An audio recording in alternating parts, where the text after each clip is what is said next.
बता दो।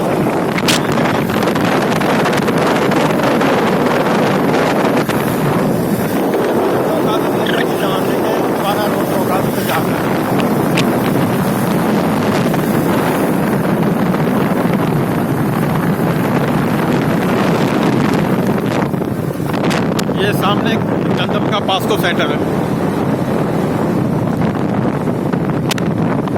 यहाँ गंदम की खरीदारी होती है।